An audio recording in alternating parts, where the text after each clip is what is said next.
ti por aceptar la invitación. Esta noche información muy poderosa, porque ha sido producto de vivencias, verificación e investigación que has hecho. Y resulta que hay 24 ítems, 24 pautas que nos van generando una especie de pensamiento falso y por ende nos va generando miedos. ¿De qué hablamos cuando hablamos de esos 24 ítems, Mariano? Básicamente es, claro, la construcción del miedo y la construcción de una realidad subjetiva. ¿Bien? Subjetiva porque el miedo en esencia, en lo profundo, no existe, o sea, no tiene existencia porque parte de un pensamiento primigenio de carencia. Fíjate que lo que nos da miedo es sentirnos vulnerables, sentirnos poca cosa, sentir que no podemos, sentir que no nos animamos a hacer determinadas cosas. Y no es esa manera de pensar que tiene que lo que llamamos el sistema de pensamiento verdadero. El sistema de pensamiento verdadero no es que es algo que está que puede estar, ¿no?, en libros, pero no es que surge de la mente humana. Esto es conveniente aclararlo.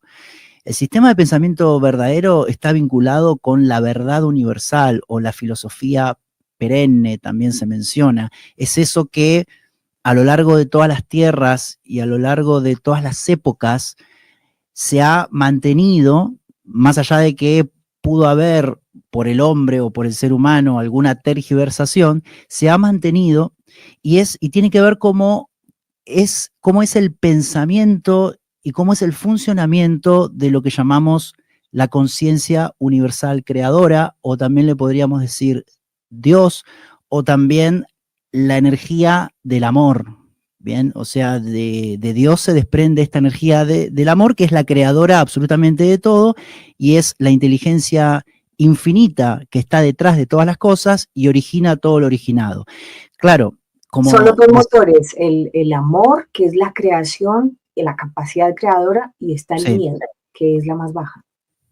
Exacto, exacto. Lo que ocurre es que nosotros con nuestra mente comenzamos a pensar, si bien tenemos libre albedrío, pero cuando empezamos a pensar con carencia, por ejemplo, ahí es donde ocurre esta famosa separación, que está explicado incluso hasta en filosofías religiosas, ¿no? Esta separación, esta forma de pensar por nuestra cuenta, ¿bien? O sea, nos separamos de ese amor, de esa conciencia universal creadora, de ese sistema de pensamiento perfecto que goza de una inteligencia infinita, que además es la misma inteligencia que hace que los planetas no choquen, es la misma inteligencia que nos creó a nosotros, que creó el mundo, que creó el universo.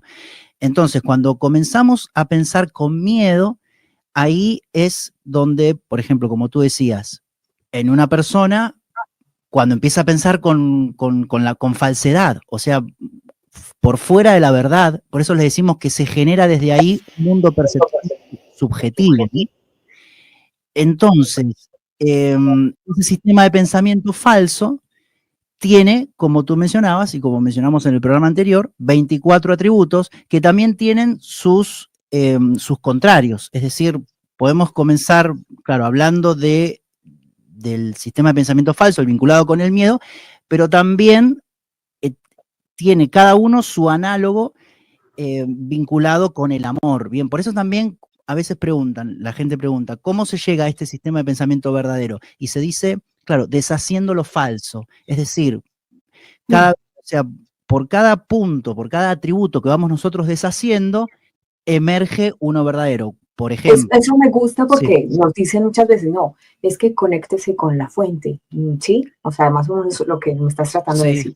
Conéctese con la fuente, no caiga en el pensamiento de la carencia, no se ponga, digamos, ideas limitantes.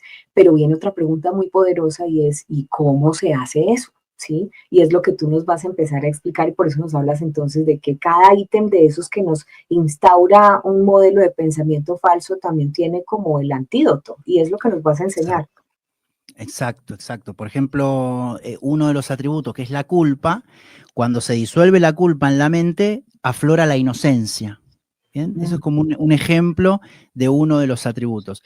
Pero si quieres comenzamos con los primeros, que algunos los habíamos mencionado, pero los podemos repasar, los habíamos mencionado en el programa pasado, pero los podemos repasar.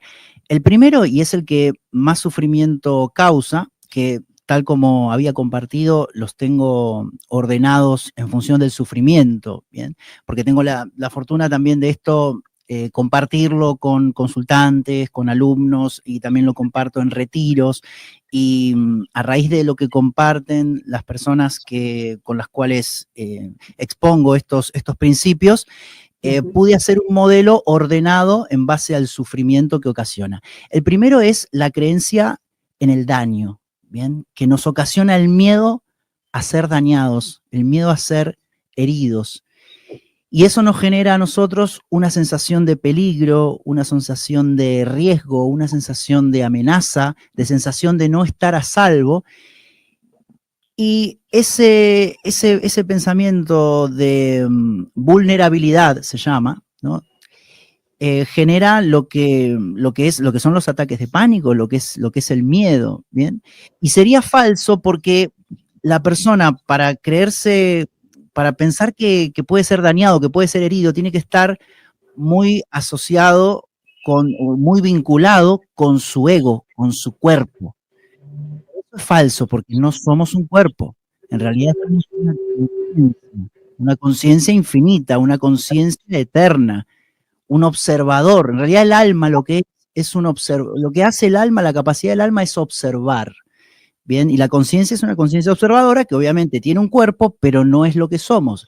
Entonces, claro, cuando nos creemos aquello que no somos, empezamos a tener miedo a sentirnos, a herirnos, a dañarnos, a tener creencias de daño, y obviamente manifestamos realidad donde somos dañados o somos heridos. Bien, cuando la persona empieza a pensar que es una conciencia y se empieza a sentir una conciencia y empieza a vivirse como una conciencia, este atributo se diluye y la persona obviamente se siente a salvo, esa sensación de amenaza ya no está, esa sensación de riesgo ya no está, esa sensación de peligro ya no está, y es el primer atributo que comparto.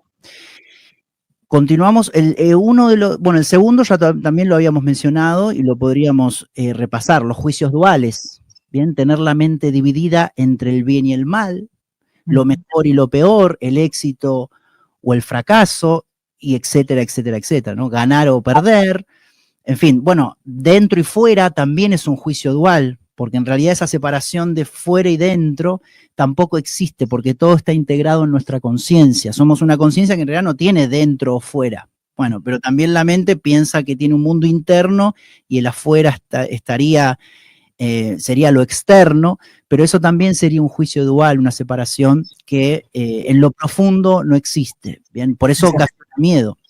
Claro, es como la trampa de la dualidad, y entonces, ¿y si elijo el camino correcto o el camino incorrecto? También esto genera miedos. Genera miedo, o el mal, bueno, el mal genera, claro, la culpa también, o lo peor, o el fracaso.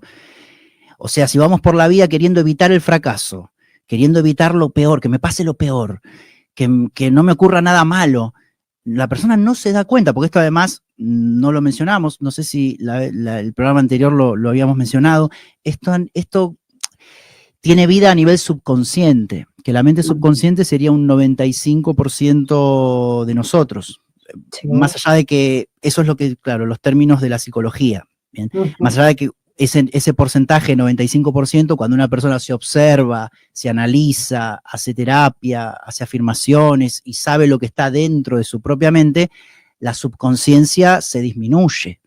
Por eso se puede llegar al estado de conciencia total, donde ya no habría subconsciencia, porque la persona ya está totalmente analizada, ya sabe bien qué es lo que tiene en su programación mental. Entonces, claro, pero para una persona que comienza a sanar su mente, ¿no? En base a estos atributos, se encuentra con el problema de que no los puede observar tan fácilmente. ¿Por qué?